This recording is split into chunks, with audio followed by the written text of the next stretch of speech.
안녕하세요. 저는 30대란 어린 나이에 참 지독하게도 힘든 시간들을 보낸 한 주부입니다. 이 세상에 많은 여자들이 그렇겠지만 저 역시 고부 갈등으로 인해 정말 힘든 시간을 보냈어요. 그동안 몸만 힘들었다면 버틸만 했겠지만 저는 이 모든 과정 중에서 몸과 마음 전부가 다 힘들었습니다. 그래서 우울증까지 올 뻔하고 모든 시간들을 다 포기하고 싶을 만큼 어려운 나날들의 연속이었는데요. 지금은 시간이 흘러서 어느 정도는 아무렇지 않은 감정으로 저의 힘든 시절의 이야기를 말할 수 있게 되었습니다. 처음에는 생각만 해도 머리가 지끈거리고 대인기피증이 오려고 할 만큼 힘들었기에 제 속에 꽁꽁 감춰두고 있었는데요. 하지만 이제는 진짜로 괜찮다는 걸 옆에서 걱정하고 있는 남편에게 확인을 시켜주고 싶어서 저의 이야기를 조심스럽게 꺼내보려고 합니다. 우선 저는 많은 시어머니들이 선호하는 교사 며느리였어요. 대학교 때 남편을 만났는데 제가 교사가 되기 전까지 항상 저를 아껴주고 뒤에서 열렬히 응원해주는 사람이었습니다. 그런 사람이었기에 결혼을 안 한다는 건 저의 인생에 있어 다시는 없을 인연을 놓치게 되는 것과 같아서 교사가 되고 얼마 안 돼 결혼을 하게 되었죠. 원래는 임용과 함께 바로 결혼식을 올리고 싶었지만 그렇게 되면 학교 쪽에서도 별로 좋아하지 않기 때문에 저는 1년 정도 교사 생활을 하다가 식을 올리게 되었어요. 그것도 제 기준에서는 좀 빠른 편이었지만 그래도 나이가 있었기 때문에 더 지체할 수 없어 과감하게 결혼을 진행하게 되었답니다. 저희는 오래 연애를 하긴 했지만 서로의 부모님께 정식으로 소개를 시켜준 적은 없었어요. 그래서 결혼 전에 정식으로 인사를 드리는데 시어머니께서 저를 그렇게 예뻐해 주시더라고요. 세상에 경사났네 경사났어. 우리 집안에 교사 며느리가 웬 말이야. 게다가 영어 선생님이면 얼마나 똑똑하겠냐고. 아이고 우리 복덩이 고마워 아가 우리 집으로 시집 와줘서. 아니에요 어머님. 재현 씨가 저 교사 시험 볼 때 옆에서 많이 응원해주고 도와줘서 가능할 수 있었어요. 오히려 제가 재현 씨한테 고마울 따름인걸요. 제가 며느리로서 많이 부족하겠지만 잘하겠습니다 어머니.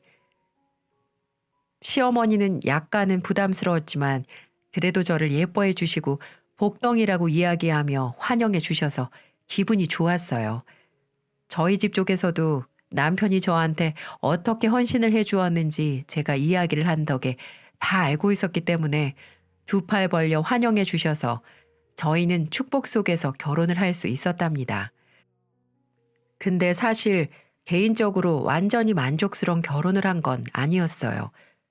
사랑하는 남자친구와 결혼을 해서 부부가 된 건 정말 행복하고 만족스러웠지만 사실 결혼을 하면서 시댁과 합가를 하게 되었거든요. 저희 남편 쪽은 시아버지가 안 계셨어요. 저와 결혼을 하기 몇 해 전 병으로 돌아가셨고 시어머니 혼자서 남편과 둘이서 지내고 있었죠. 근데 남편이 저랑 결혼을 하게 되면 혼자 지내야 하다 보니 그게 정말 싫으셨던 모양이더라고요. 한 번은 결혼 전에 저희를 부르시더니 갑작스러운 제안을 하셨습니다. 내가 너희 둘이 결혼하는 건 정말 좋은데 말이야. 한 가지 좀 이야기할 게 있어. 너희 결혼하더라도 나랑 같이 살자. 어차피 내가 죽으면 니네가 다 가지고 가겠지만 그래도 지금은 너희 둘이 집 구하는 것도 힘들다는 거 잘 알고 있어. 그래서 말인데 내가 가지고 있는 돈과 지금 살고 있는 집 팔면 5억은 나올 게다. 이거 전부 다 해서 보태줄 테니까 좋은 집 사서 셋이서 같이 살자꾸나. 만약에 돈이 부족하면 대출로 메꾸면 되고. 시어머니는 저희에게 좋은 집을 하나 사줄 테니 셋이서 같이 살자고 요구를 하셨어요.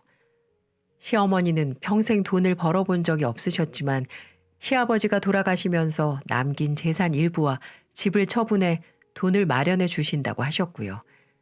그리고 그걸 가지고 저희에게 합가를 요청하신 거죠. 근데 솔직히 말해서 세상 어느 누가 시어머니랑 같이 살고 싶겠어요. 그것만큼 불편한 게 없잖아요. 하지만 몇 해 전 시아버지도 먼저 보내시고 그나마 아들과 함께 지내면서 외로움을 달래셨는데 이제는 아들마저 나가버리면 더 적적하시긴 할 것 같아 고민을 하게 되더라고요. 게다가 그냥 오신다는 것도 아니고 5억 원이나 들여서 좋은 집까지 구해주신다고 하니 마음이 흔들렸던 게 사실입니다. 그래서 저희 부모님이나 남자친구와 얘기를 해서 결국 같이 살기로 합의를 봤습니다. 어머님, 그래도 평생 모으신 돈인데 집장만 하는데 보태주셔도 괜찮겠어요? 솔직히 죄송한 마음이 커요. 안 그래도 되시는데. 아니다. 네 시애비 죽고 아들까지 장가 보낼 생각을 하니 외로워서 그래. 혼자 지내는 것보다 셋이서 함께 지내는 게 낫지 않겠니? 네가 부담스럽다면 어쩔 수 없다마는 괜찮다면 같이 살고 싶구나. 나는 다른 시애미들처럼 시집살이 같은 건 시킬 마음 추워도 없으니까 걱정 말고. 요즘 세상이 어떤 세상인데 며느리들에게 시집살이를 시키니. 그러니 우리 셋이서 오순도순 잘 살아보자꾸나. 앞으로 이 시애미로 생각하지 말고 니네 친정 엄마처럼 엄마라고 생각하고. 아, 네, 알겠습니다. 시어머니는 합가하기 전까지는 본인은 시집살이 같은 건 절대 안 시킨다면서 저를 안심시키셨어요. 그리고 혹시라도 제 마음이 변할까봐 백화점 명품 매장에 가서 500만 원짜리 좋은 가방도 하나 사주시더라고요. 우리 며느리에게 정말 잘 어울릴 것 같아서 하나 샀다. 한번 어서 매봐. 아이고 예뻐라. 연예인 같아. 나랑 앞으로 쇼핑도 많이 하고 인생을 즐기면서 살자꾸나. 난 그거면 돼. 이렇게 가방을 사오시면서 제 마음을 훔치기도 하셨습니다. 정말 그때까진 시어머니가 정말 좋으신 분이라 생각했고 며느리를 끔찍이 아끼는 분이라 생각했습니다. 앞으로의 불행이 서서히 다가올 줄은 꿈에도 몰랐을 정도로 말이죠. 그렇게 들뜬 마음을 품고 결혼 생활을 시작하게 되었고 처음에는 행복한 결혼 생활을 시작할 수 있었습니다. 처음부터 교사 며느리라며 저를 예뻐해 주셨던 시어머니는 제가 부담스러울 정도로 저한테 잘해 주시더라고요. 저는 그래도 시어머니랑 살면서 아침밥은 챙겨드려야 할 것 같아 출근 전에 아침 일찍 일어나 준비를 하려고 하면 저희 시어머니는 저보다도 먼저 일어나서 아침밥상을 미리 차려놓고 계셨어요. 그래서 처음에 제가 놀란 나머지 어머니 언제 일어나셨어요? 아우 죄송해요. 제가 먼저 일어나서 차렸어야 했는데 내일부터는 더 일찍 일어나 볼게요. 라고 말씀을 드렸었죠. 그때 어머님이 이러시더라고요. 됐어. 나오기는 뭘 나와.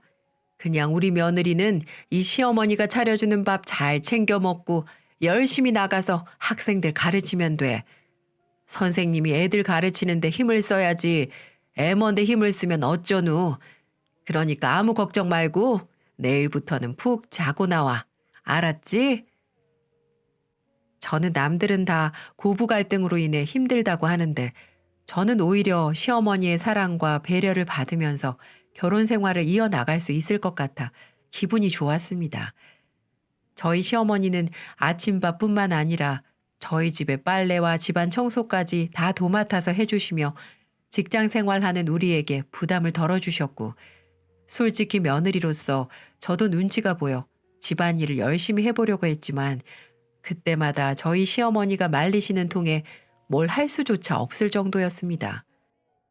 대신에 가끔 한 번씩 손주를 빨리 보고 싶으신지 저희한테 물어보긴 하시더라고요. 얘들아, 너희 아직 애기 계획은 없니? 나이도 있는데 빨리 가져야 하지 않겠어? 저희 신혼 조금만 즐기다가요. 1년 정도는 여유 가지고 그 이후에 노력해 볼게요.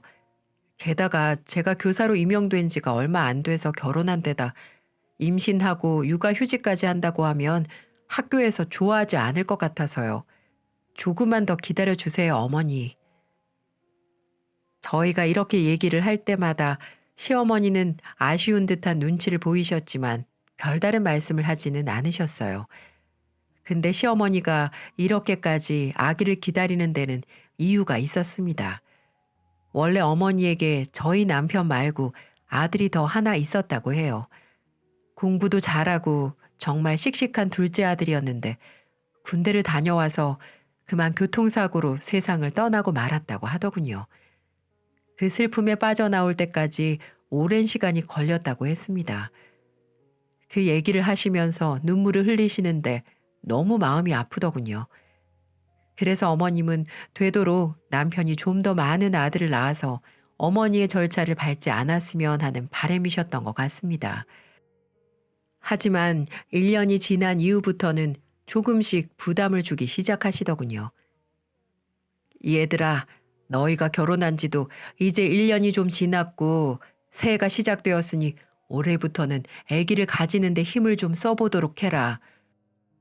나도 이제 나이가 들어 늙어가고 있고 손주 보고 싶어 죽겠다. 그러니 올해는 이 애미 소원을 좀 들어줘.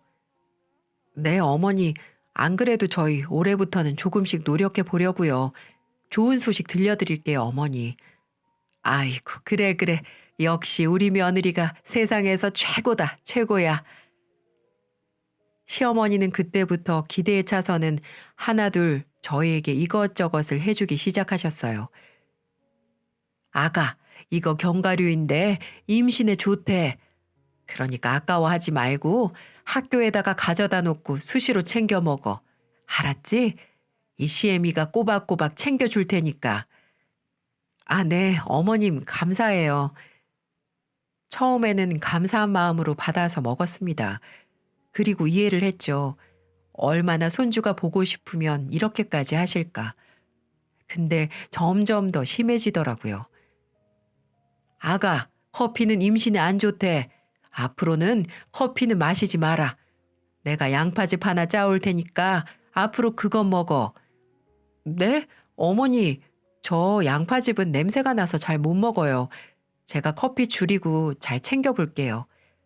아니, 너는 다 커가지고 또 이런 걸 투정을 부리니. 그럼 두유랑 포도즙 해줄 테니까 커피 끊어라. 알았지? 시어머니의 간섭은 점점 더 심해져만 갔습니다. 제가 회를 정말 좋아하는데 시어머니는 임신에 안 좋다는 이유만으로 회나 삼겹살, 밀가루가 들어간 음식들을 못 먹게 하셨고 식탁에도 늘 임신에 좋다는 음식만 해서 올려놓으셨어요. 한 번은 제게 임신 가능성이 높은 날짜를 물어보시더라고요. 그래서 저는 15일에서 20일 사이라고 말씀을 드렸더니 그날에 딱 맞춰서 갑자기 외식을 하자고 하는 겁니다. 얘들아, 내가 오늘 좋은 데 알아놨다. 가서 몸보신 좀 하고 오자꾸나. 네? 어디요? 가보면 알아. 요즘 우리 아들이 부실한 것 같아서 이 애미가 특별히 알아본 곳이지. 어서 서둘러. 거기는 줄 서서 먹는 데야. 그렇게 말씀을 하시며 저희를 거의 끌고 가다시피 하더군요. 그리고 도착한 곳은 유명한 장어집이었습니다. 장어가 남자한테 좋다는 건 알고 있었지만 이렇게 대놓고 데리고 오실 줄은 몰랐어요. 자, 어서 먹어. 장어 비싼 거 알지? 내가 특별히 사준 거니 얼마든지 먹어도 좋다. 특히 우리 아들 어서 팍팍 먹어. 어머니는 남편 앞으로 고기를 굽자마자 건네주기 바쁘시더군요. 내 친구 중에 한 명도 사위가 있는데 이 장어 매일 먹였더니 글쎄 쌍둥이를 임신했다더라. 그렇게 부부간에 궁합이 좋대. 그래서 데려온 거야. 오늘 우리 며느리 너 임신 가능성이 높은 날이라며. 그러니까 이거 많이들 먹고 오늘 밤 즐거운 밤 보내야 한다. 이렇게 말씀을 하시는데 민망해서 죽는 줄 알았습니다. 그래도 나쁜 뜻은 아니니 그 자리에서는 네네 하고 넘어갔습니다. 하지만 제 인내가 폭발한 사건이 그날 밤 일어나고 말았어요. 세상에, 안녕히 주무시라고 말을 하고 남편과 함께 안방으로 가 침대에 누웠는데 이상하게 그날따라 쎄한 느낌이 들더라고요. 거실에서 자꾸 무슨 소리가 들리는 것 같기도 하고요. 내가 잘못 생각하는 거겠지 하고 넘어가려고 했지만 안 좋은 예감은 떠나가질 않았습니다. 남편은 시어머니가 당부한 대로 역할에 충실하려 했지만 저는 받아주지 않았어요. 그리고 조용히 안방문을 열었더니 제 예감이 틀리지 않았다는 걸 바로 알아차릴 수가 있었죠. 정말 충격적이게도 시어머니가 안방문 앞에서 귀를 대고 저희를 지켜보고 있었던 겁니다. 어머, 어머님, 지금 여기서 뭐 하시는 거예요? 아니, 뭐 하나 해서 그냥. 어머님은 제가 화들짝 놀라며 문을 열자 말을 얼버무리더군요. 저보다 더 깜짝 놀라신 듯 했습니다. 어머님, 저희도 개인 사생활이라는 게 있다고요. 여기서 이러시면 어떡하세요? 아무리 한 집에 산다지만 정말 너무하신 거 아니세요? 라고 따졌습니다. 그러자 얘 말이 너무 심한 거 아니니? 내가 너네 뭘 한 걸 봤니? 잠깐 들여다본 것밖에 없다고 했잖아. 내가 비싼 장어 사줬잖니. 그래서 내가 부탁한 거 하나 안 하나 잠깐 확인하려고 했을 뿐이야. 오해하지 마라. 어머니, 그게 저한테는 얼마나 수치스러운 행동인 줄 모르세요? 아무튼 정말 실망이에요. 한 번만 더 이런 모습 보이시면 저 어머니하고 한 집에서 못 살아요. 저는 이렇게 단호하게 말을 했습니다. 여러분, 이게 정말 말이 되는 소리인가요? 아무리 손주를 원하셔도 그렇지 정말 어처구니가 없었어요. 그러다 보니 그날 이후부터 신경이 쓰여서 남편과 한 입을 덮고 못 자겠더라고요. 그 사건 때문에 시어머니와의 갈등이 시작되는 계기가 되었습니다. 점점 어머님과의 말수는 줄어들기 시작했고 서로 눈치를 보며 생활해야만 했습니다. 하지만 어머니는 아이만큼은 포기를 모르시는 분이셨어요. 그날 이후에도 한참 동안 아이가 생기지 않으니까 어머니는 이제 대놓고 저한테 짜증을 내기 시작하더군요. 내가 몸에 문제가 있지 않냐면서 말이죠. 아니 얘, 니네가 벌써 노력하겠다고 한 것도 2년이 지났는데 왜 도대체 애 소식이 없는 거냐? 노력을 하고 있기는 한 거야? 이러니 내가 간섭을 안 할 수가 없지. 너 혹시 몸에 병이라도 있는 거 아니야? 그렇지 않고서야 이렇게 임신이 안 된다니. 어머니, 병이라뇨. 말이 좀 지나치신 거 아니에요? 노력해도 안 되는 걸 어떡하냔 말이에요. 나 참, 그렇게 임신에 좋다는 걸 다 대령을 했는데도 애가 안 생기니. 내일 너 나랑 병원 좀 가보자. 병원은 남편이랑 가볼게, 어머니. 안 그래도 저희도 한번 가보려고 했어요. 아니, 너네는 여태 병원도 안 가보고 뭐 했어? 내가 가자고 안 했으면 가볼 생각도 안 했겠지. 내가 겨우 병원 가보자고 하니까 이제야 가보겠다고 하는 거 아니야. 됐고, 나랑 가보자. 네 남편은 영업하러 여기저기 뛰어다니느라 바쁜데 언제 또 가겠어? 내일 당장 나랑 가자. 처음으로 저에게 완강한 태도를 보이시는 어머니로 인해 저는 남편이랑 가겠다고 더 말씀을 드릴 수가 없었어요. 게다가 남편도 가자고 말은 했지만 실제로 너무 바빠서 일을 빼기 어려운 상황이었죠. 그래서 어쩔 수 없이 저는 시어머니와 함께 병원을 가야만 했습니다. 다음 날 저는 퇴근하자마자 곧바로 병원으로 갔고 병원에서는 내게 아무 이상이 없다고 했습니다. 계획만 잘 세우면 예쁜 아이를 언제든지 낳을 수 있다고 했어요. 시어머니는 그 얘기를 들으면서 참 희한하네. 그럼 도대체 왜 그런 거야? 저주받은 몸인가? 아유, 집안에 여자가 잘 들어와야 번창한다더니 옛말 틀린 거 하나 없어. 안 되겠다. 내가 용한 점집 알아볼 테니까 조만간에 거기 한번 가보자꾸나. 부적 하나 받아와서 노력해 보자고. 뭐라도 시도해봐야 나중에 후회를 안 하지. 전 싫은데요. 뭐? 너 뭐라고 했니? 싫다고요. 제가 왜 그런 데 가서 부적을 받아와야 되는데요. 가실 거면 혼자 가세요.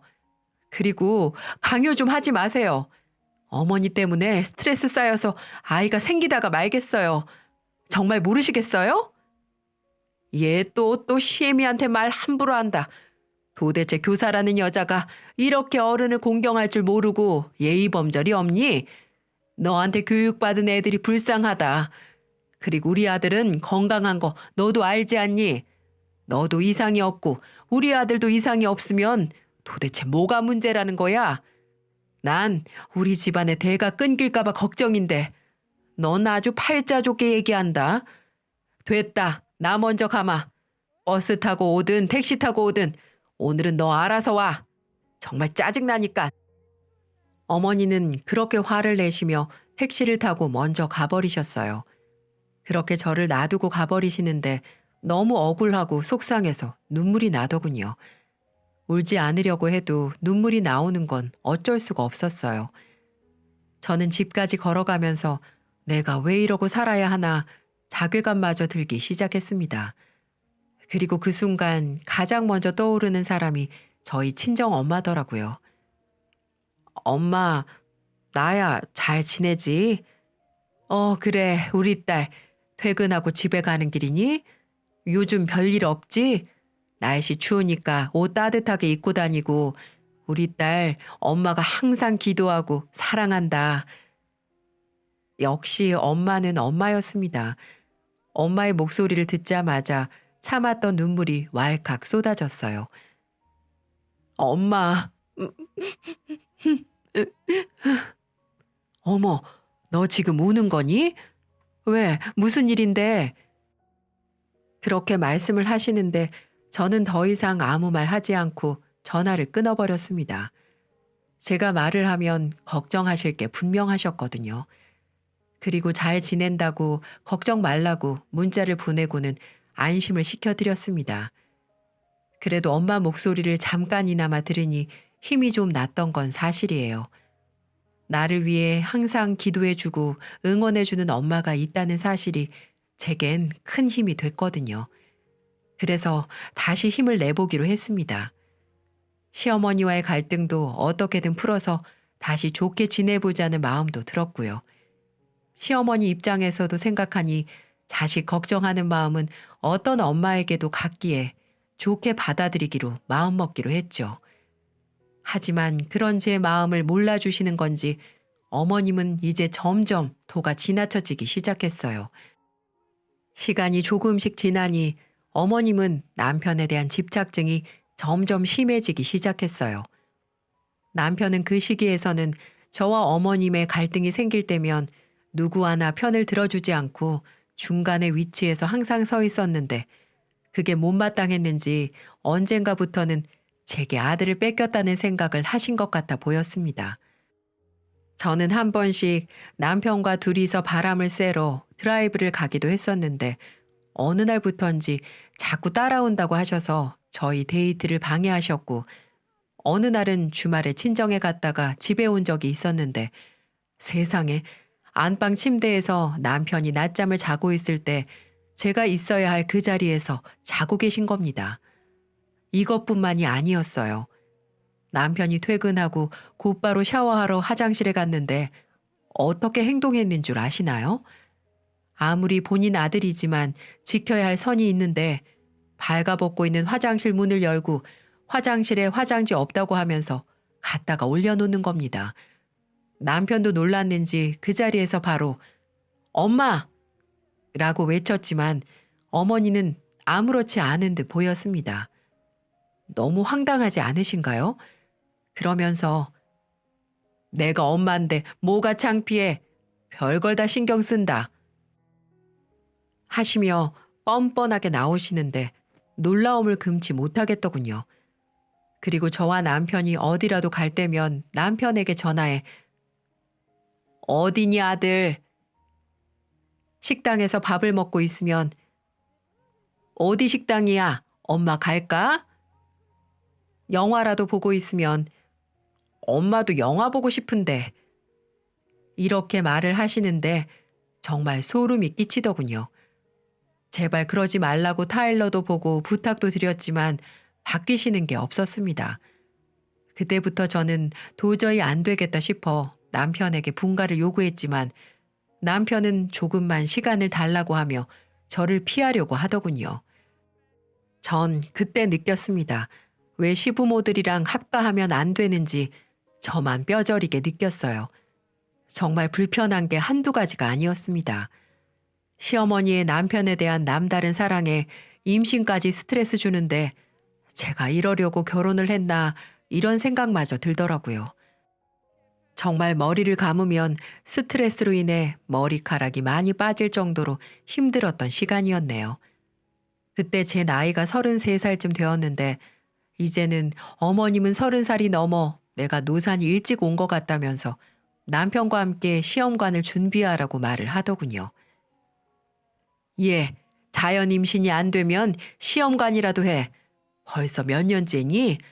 다른 며느리들은 하나둘 순풍순풍 애 낳으면서 손주 보여주는 효도들을 잘만 한다던데 너는 아주 그냥 나이 먹어 시집 와가지고 이리저리 온갖 핑계는 다 대더니만 결국은 여태 애를 못 가지고 말이야. 어디다 써먹냐고 어디다가. 어머니, 임신 준비하면서 3년 이상 걸리는 부부들도 많이 있대요. 그리고 시험관도 생각은 해봤는데 그거 주사도 계속 맞아야 하고 많이 힘들다고 해서 조금 더 있다가 정 안 되면 생각해 보기로 했어요. 그러니까 조금만 더 기다려 주세요. 아니, 그깟 주사 맞는 게 뭐가 무섭다고? 이제 보니까 너 아예 애 가질 생각이 없는 거 아니야? 골반은 좁아 터져서 저거 들어올 때부터 내가 애는 낳을 수 있나 걱정스러웠는데 결국 이 사달이 나네. 이 사달이 나.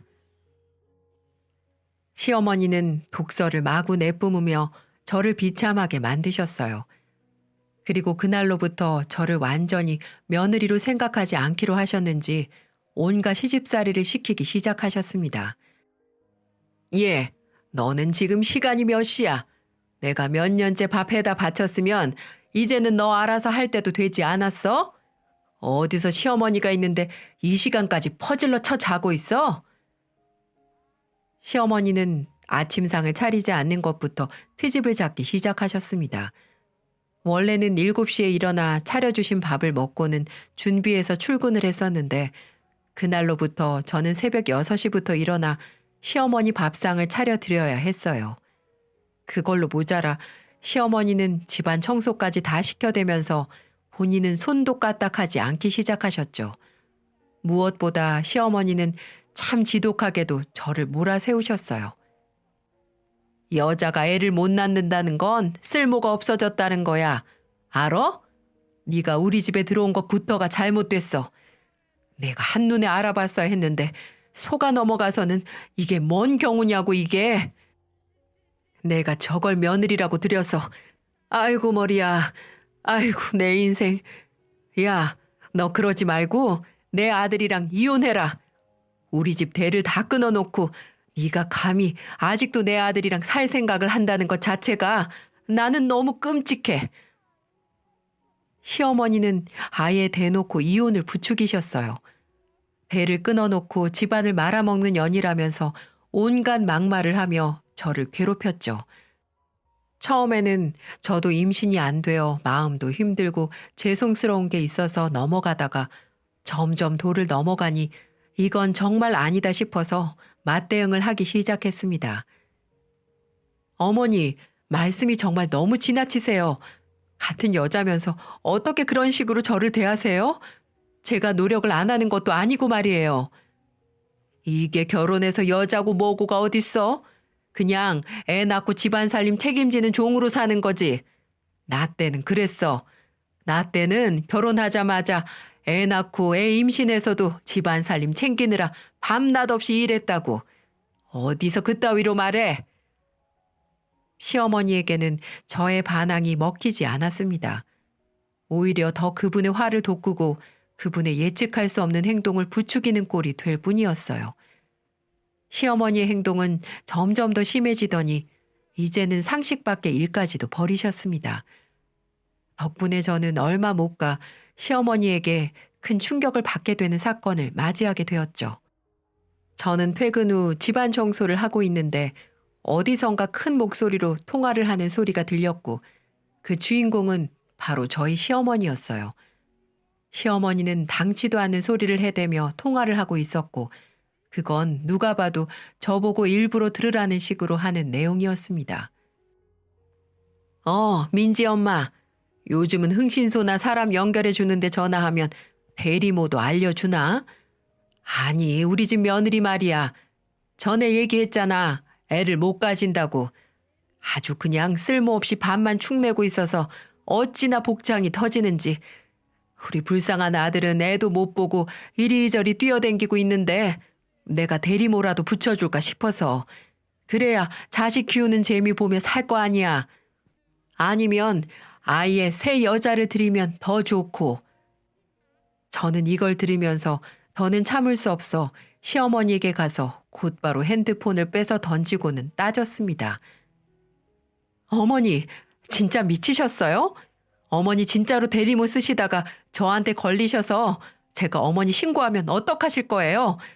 지금도 저 모욕하신 거예요. 아세요? 신고해봐 어디. 너야말로 네 존재 자체가 지금 나를 모욕하고 있는 거야. 애도 못 가지는 게 어디서 잘났다고 목소리를 키우길. 이딴 소리 듣기 싫으면 당장 이 집에서 나가란 말이야. 저는 시어머니의 행동을 보며 오히려 더 오기가 생겼어요. 그래서 절대로 시어머니 뜻대로 되지 않게 하기 위해서 더 악착같이 그 집에서 버텼고 평소 남편도 시어머니의 만행을 알고 많이 제지를 했지만 씨알도 먹히지 않는 것을 보며 남편에게 으름장을 내놓았습니다.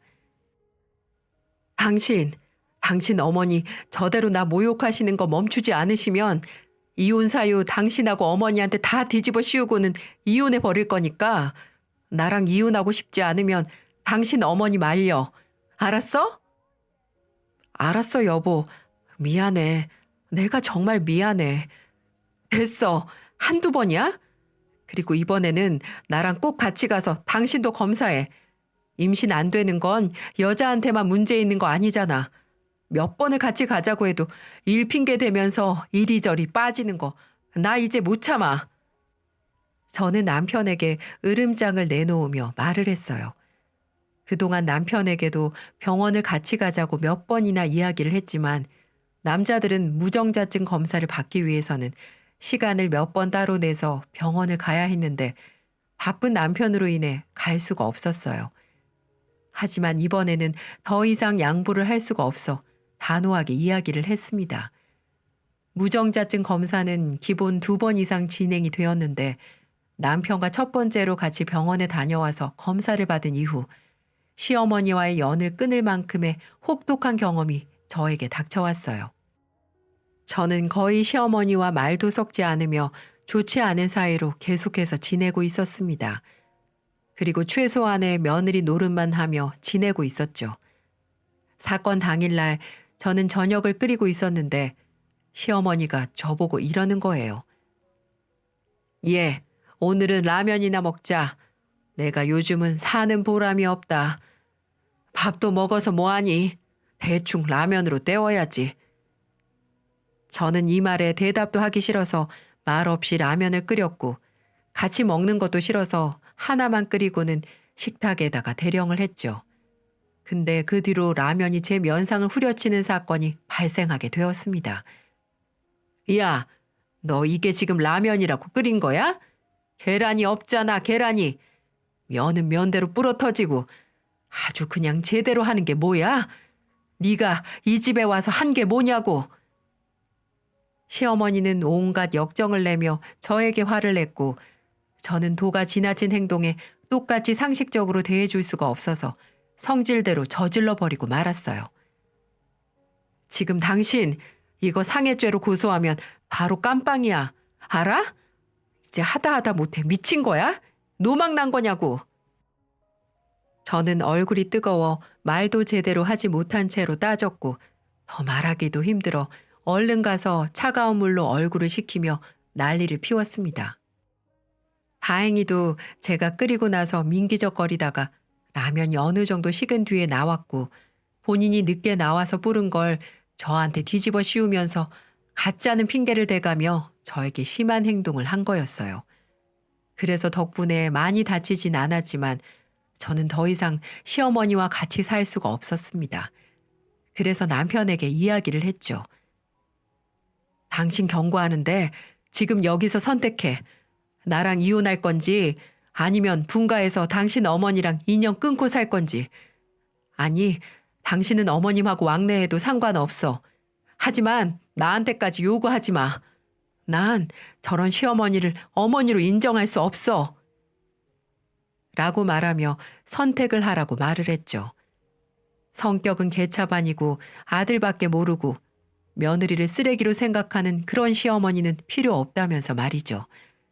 그 와중에 남편의 첫 번째 검사 결과가 나왔습니다. 그건 남편이 무정자증이라는 결과였습니다. 네, 맞습니다. 저에게 문제가 있었던 게 아니었어요. 바로 남편에게서 문제가 있었던 거였습니다. 저는 그 결과지를 곧바로 시모에게 가 던져버렸습니다. 보세요. 누구 때문에 지금껏 임신을 못했는지 이제 아시겠어요? 당신 아들 비폐쇄성 무정자증이래요. 우리 남자들 중에 5%밖에 안 되는 질환을 당신 아들이 가지고 있었다고요. 이제 어떻게 하실 건데요? 지금까지 제게 했던 행동들, 정신적인 스트레스 어떻게 감당하실 거예요? 이게 뭐야? 말도 안 돼.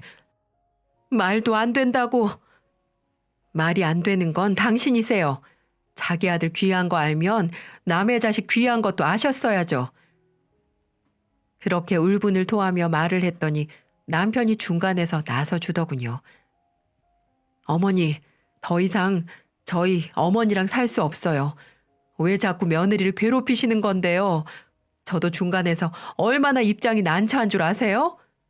애를 못 가지면 어때요? 우리만 행복하면 되는 거 아니에요? 죄송하지만 더는 저도 이제 엄마 편 못 들어주겠어요. 이 사람한테 미안해서 도저히 못하겠다고요. 그러니 이제 따로 살아요. 아, 아들, 이게 무슨 일이야? 이게 무슨 일이냐고. 안 돼. 나는 인정 못해. 제발 그만하세요. 이제 더는 어머니랑 같이 못 살아요. 그러니까 내일 집 알아봐 드릴 테니 나가주세요. 만약에 어머님이 안 가시면 어차피 이 집 어머님이 사준 거나 마찬가지니 어디 월세방이라도 구해서 저희가 나가 살게요. 정말 지긋지긋해요. 뭐? 나는 네 엄마야. 벌써 저 불려우 같은 것한테 넘어간 거냐? 피 한 방울 섞이지 않은 죄를 선택하겠다고? 난 인정할 수 없다. 시어머니는 역시나 때를 피웠고 인정할 수 없다며 난리를 폈어요. 그래서 저희는 한 번 더 검사를 했지만 결과는 변하지 않았습니다. 그래서 시어머니와의 분가를 강행하며 남편 보고 빨리 집을 알아보라고 하고는 집을 알아보기 시작했습니다. 어머님이 안 나가면 저희가 나갈 참이었거든요. 결국 우리는 모아온 돈이랑 집 대출을 받아 작은 집으로 이사를 해버렸어요. 어머님이 본인 돈으로 산 집인데 자기가 왜 나가냐며 버티셨거든요. 우리가 나가는 그날까지도 시어머니는 저에게 본인의 실수를 인정하지 않으며 저에게 욕을 퍼부어댔어요. 너 때문에 우리 아들이 이렇게 된 거야. 알아? 이게 다 너 때문이라고. 그래, 당신은 평생 그렇게 생각하며 혼자 살아. 어디 남 탓하면서 괴로운 마음으로 살아보라고. 저는 끝까지 말도 안 되는 억지를 부리는 시어머니에게 그렇게 한마디 쏘아붙이고는 시어머니를 외면한 채 그대로 나가버렸습니다. 그렇게 지금은 분가한 지 1년이 넘었네요. 지금은 시모의 잔소리, 말도 안 되는 집착증, 그놈의 임신 소리 안 들어서 얼마나 좋은지 몰라요. 남편도 제게 미안한지 그 이후부터는 시어머니의 시자도 꺼내지 않고 있습니다. 저 몰래 가끔 왕래를 하면서 지내고 있는 것 같더라고요. 저 때문에 모자 사이를 끊는 것도 웃긴 일이고 저는 그 부분에 대해서는 일체 신경 안 쓰기로 했습니다. 그리고 이번 설 명절에 제게 전화가 왔더군요. 얘야, 아무리 그래도 명절에는 와야 되지 않겠니? 1년에 한 번은 와서 밥이라도 같이 먹어야지. 이제 1년 정도 시간 지났으니 기분 좀 푸는 건 어때? 내가 그동안 미안했다. 니네 시아버지 죽고 둘째 아들마저 그렇게 죽고 나니 불안해서 그랬어. 지금 내가 살고 있는 집도 아직도 아들 명의잖니. 내가 공동 명의로 해주마. 그러니 다시 돌아와서 사는 게 어때? 이렇게 말씀을 하시더라고요. 그렇게 1년 전에는 욕을 해대며 죽일 듯이 달려드시더니 180도 달라지는 걸 보고 얼마나 웃기던지요. 그래서 저도 딱 한마디만 하고 전화를 끊어버렸어요. 어머니, 어차피 그 집 공동 명의 안 해도 남편 명의로 돼 있으니 저한테도 지분이 있어요. 그러니 저를 설득시키려고 하지 말고 그동안 제게 했던 모든 것들에 대해서 반성하면서 사세요. 아시겠어요, 김덕자 씨? 하고 말이죠. 저는 그 뒤로 안부 인사조차 안 하고 있습니다. 아마 저와는 아예 남남이나 마찬가지인 거죠. 그 이후 저와 남편은 아기만은 포기할 수가 없어서 남편의 병을 치료할 수 있는 방법이 있다고 해서 병원을 다니며 계속해서 노력을 하고 있습니다. 아직까지는 소식이 있진 않지만 해볼 때까지는 해보려고요. 저는 난자를 냉동시켜 놓는 등의 노력까지 했고요. 아기를 낳는데 성공을 하든 못하든 저는 남편과 같이 행복하게 살 거고 정 안 되면 입양이라도 할 생각이에요. 우리가 노력 없이 얻는 거의 유일한 것은 노년이라고 합니다. 저는 일단 우리 아기가 생길 때까지 그리고 정말 포기를 해야 하는 상황이 올 때까지는 노력해 볼 생각이에요. 그리고 앞으로 우리에게 다가올 노년이 행복해지도록 노력할 거랍니다. 여러분도 인생의 굴곡이 많이 있으실 텐데요. 제발 저처럼 힘든 경험은 없으셨으면 좋겠습니다. 더불어 여러분도 저희들에게 꼭 아기 천사가 찾아올 수 있도록 응원해 주세요. 저의 사연을 들어주셔서 감사합니다.